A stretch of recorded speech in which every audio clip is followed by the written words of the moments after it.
Let's talk about the Khan family.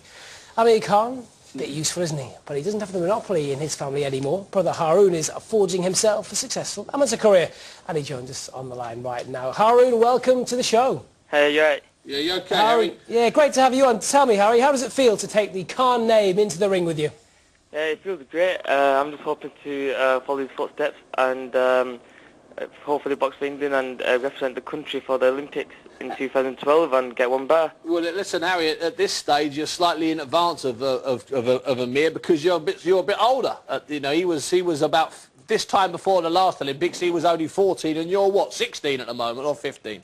At the moment I'm 18 now, so... Oh, shoot, you're cruising, man. Yeah, so I'll be 21 by the Olympics come, and I think I'll be more mature and I'll have a good height on me, power, so I think I'll do well in the Olympics. And because the thing is, you know, we did some amateur boxing last week on Satanta. We did the British finals, you know, the Scots and the Welsh coming. Yeah. And I kept trying to tell everyone. I know you boxed the next day. I was trying to come to see it, but I couldn't organise it with your dad.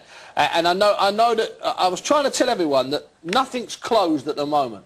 Every single weight, all 11 are open as far as I'm concerned. And have you done any training with the actual squad, the development squad or the podium squad, Harry? Yeah, I've been down to Sheffield quite a few times. I go down sparring with Yafai, the 54 kilo lad. Yeah, sure. And I've been doing well with them, and the selectors, they're saying as well that you're handling them well.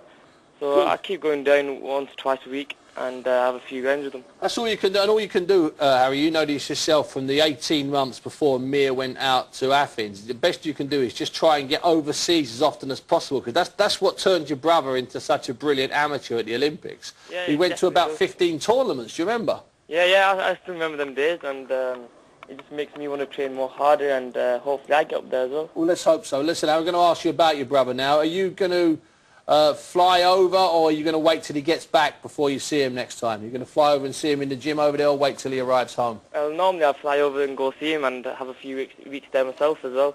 But this time, because I'm boxing on our own show next week. Oh, when's that, up in Bury somewhere? Yeah, that's in Radcliffe, if they call that. Oh, that's quite interesting. Yeah, so I won't get to see him until he's back now, and I've been speaking to him over the phone, and he sounds confident and training well. Yeah, he sounds like, you know what, he sounds like to me, Harry, he sounds like he's grown up a lot in the last 6 months. Yeah, definitely, the best thing that he's done is move to Freddie Watch, the wildcard gym. It looks that way. Well, listen, Harry, I won't see you at the show, but we'll keep our eyes on you. We'll speak to our very own Richie Woodall, who works with the podium squad, and we'll see, hopefully you get in there, because that way you get a few quid, you can stay amateur longer. That's it, definitely, yeah.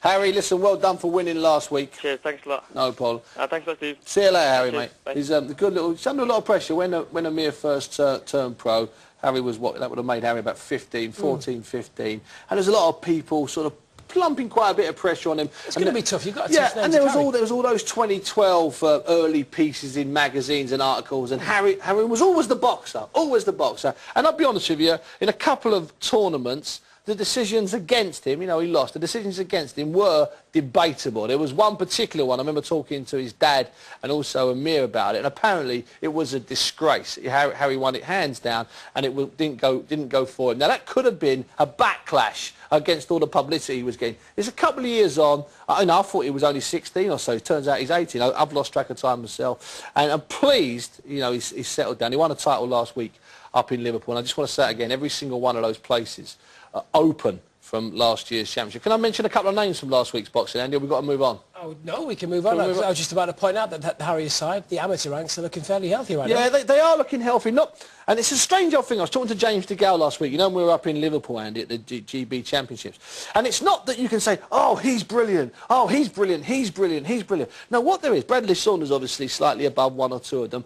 Luke Campbell's Luke Campbell and Bradley Saunders, both slightly above the rest of them. But there are dozens and dozens and dozens of kids coming through. There's the kid last week, Craig Evans, fantastic young Welsh boxer. He's got the greatest dad in the world, wears more bling than Puff Daddy. You've got to love his old man. He was fantastic. I've been on about it before. Liam Cameron, the big welterweight from Sheffield, did a brilliant job on West Ham's Dudley O'Shaughnessy. He was an absolutely brilliant job last week. And Kurt Garvey, that reversing that decision against Hosea Burton, that's interesting stuff, because there's only another guy, Carl Kirkham, at middleweight, it's interesting. But the ones I want to mention, just before we move on, are the two super heavyweights last week.